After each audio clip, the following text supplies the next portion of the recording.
Welcome to Straight Outta Compton's Kitchen. It's October 17th, y'all, my mother's birthday. And I decided I would just come on here and just talk to you guys about her. I've written some things down, so I'm going to be looking down and I'll be looking back up. So just bear with us, sister.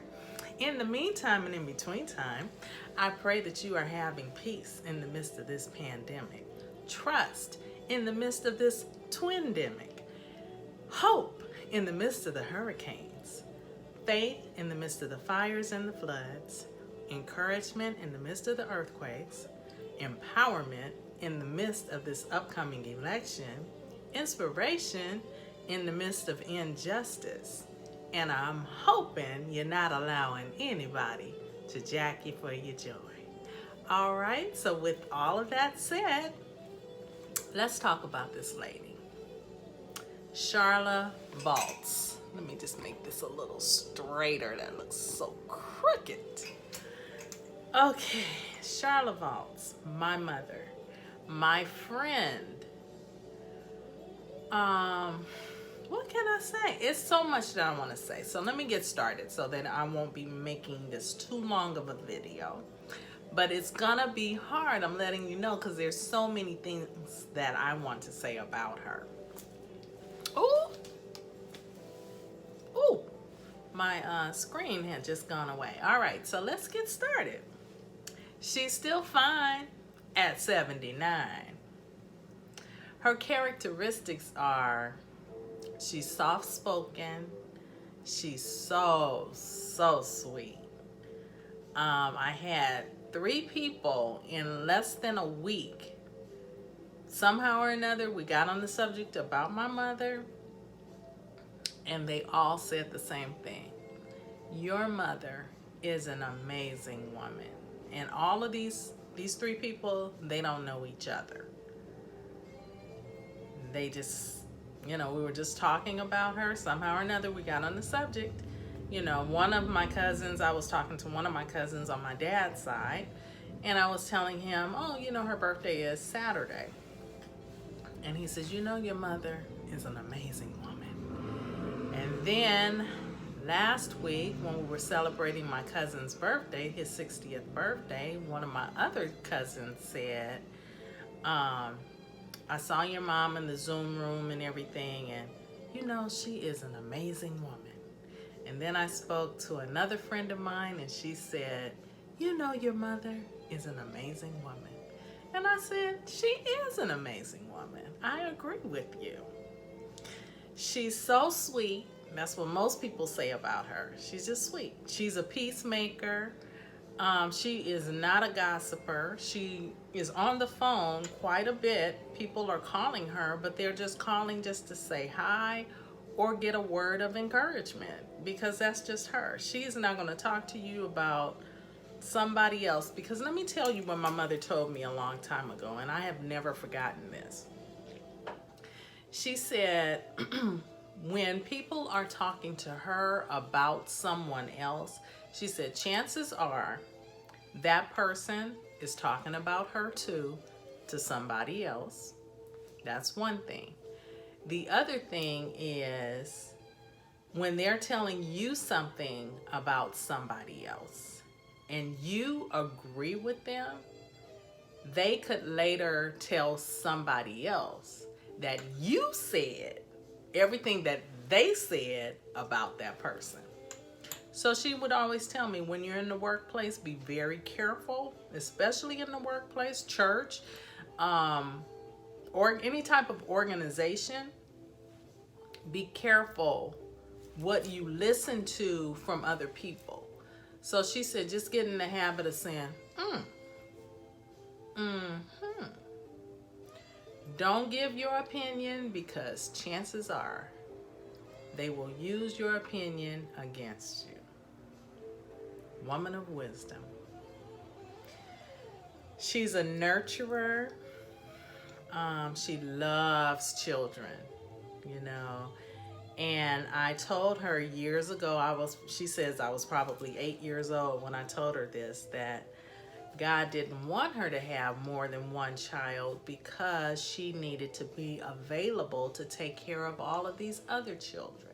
She has so many children that she's taking care of. Cousins, some of my cousins.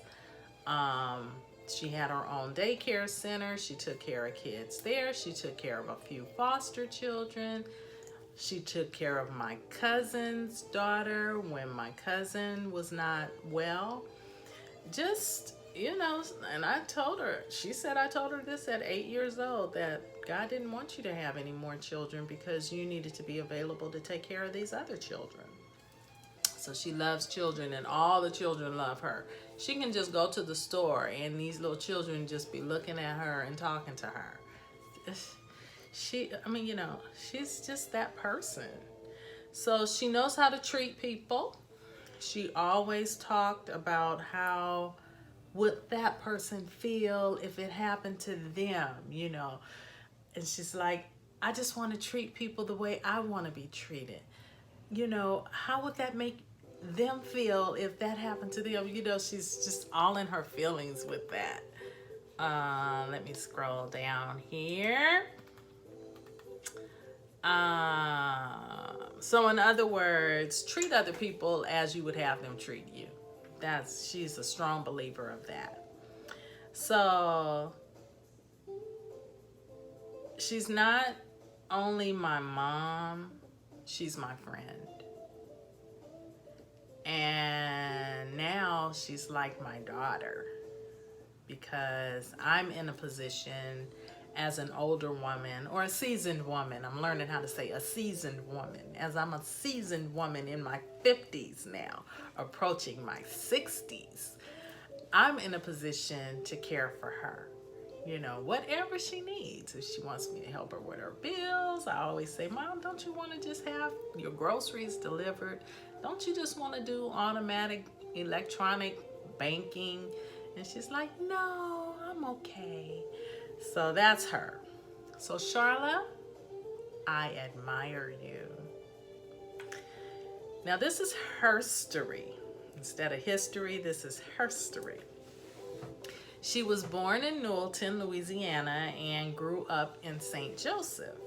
She likes to tell people that she came to Los Angeles all the way from the cotton fields of Louisiana, where she grew up with 3 sisters and her mom and her dad. They were all sharecroppers, and they picked cotton and always understood hard work. She moved to Los Angeles with her family when she was about 14. She went to Jefferson High School, graduated, and met my dad at the age of 20. They were at a wedding reception, and they tell me he looked at her and he said, she's cute enough. Now that cracks me up, but it's like, okay, she's cute enough. Yes, she's cute enough. That's what he said. And after meeting her, he did all that he could to find her because they didn't exchange phone numbers. They didn't exchange addresses. My mom was still living at home with her mom, my grandmother, and my dad did everything that he could to find her. He knew what street she lived on, so my understanding is he just drove up and down the street every weekend or whatever until he found her. And then 2 months later, they got married.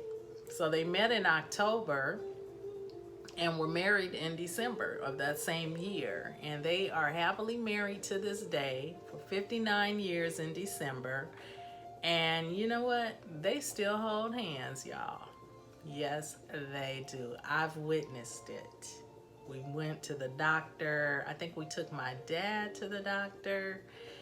And as they were going into the building, they were holding hands. I said, wow, look at this. This is amazing. So Mrs. Charlotte Valtz, as a wife, I salute you. I always tell her, you know what? Well, not just her. Anybody that's married, I just say, y'all are, oof. You guys married women,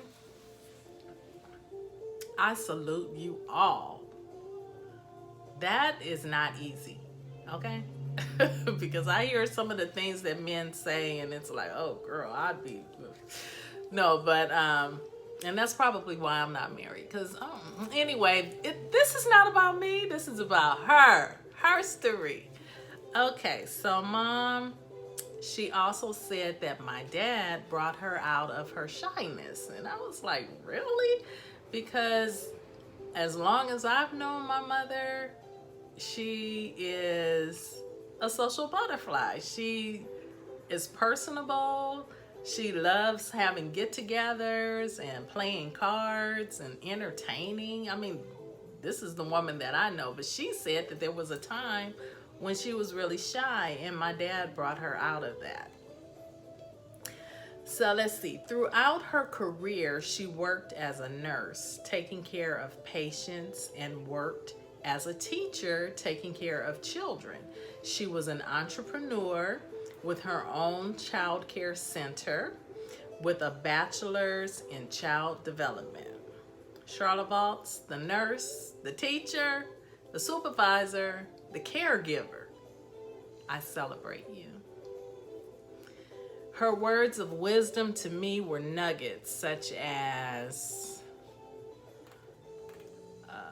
it's nice to be important, but it's more important to be nice. Don't want nobody who don't want you. Okay. Selah. Ponder that. You know, it's like Marvin Gaye, Reverend Marvin Gaye used to say, I want you, but I don't want you if you don't want me. You remember that song? I want you, but only if you want me. I mean, you know, so that was just in line with what my mom said. You know, don't want nobody that don't want you. Move on. Be honest with yourself and move on. So she also said, if he's going to be a man, he's got to be a man all the way. In other words, okay, you're a man, but you're not working. And I'm not saying you were working and you lost your job. Not that. I'm talking about men who just don't work. That's not really being a man. And, you know, something like, okay, he's taking you out, but you're paying for the meal and you're opening your own door. There they go with the noise. If you're gonna be a man all the way. That's what my mother would say. And my dad was a man all the way. Hardworking man, took care of his family, wasn't out there just hanging out in the streets. He'd be at home. He's a family man. You know, it's like, if I'm married, I'm gonna be a husband. If I'm single, I'm gonna be a single man. But I'm not gonna try to do it all and be married, you know. So he just believed in taking care of his family. You know, and not to say that they didn't have their ups and their downs, you know, and that kind of thing. But, oh, I wish this person would move. Help me, Lord. Thank you. Nonsense. Now he's on that side. Anyway, yeah, so if you're gonna be a man all the way. You know, that means be responsible. Hey, if you just fathered 5 children, take care of your kids. You know, that's her. That's what she's saying, and I agree with her. You know, if you're gonna be a man all the way. Take care of your responsibilities. Moving on. A person can be sweet. This is something that she would say sometimes. That person can be sweet as a piece of cake. But you know, if you eat too much cake, you can get sick. That's one that she came up with. So I have nicknames for my mom. Oh, Mama, Sunshine, Mom, I love you.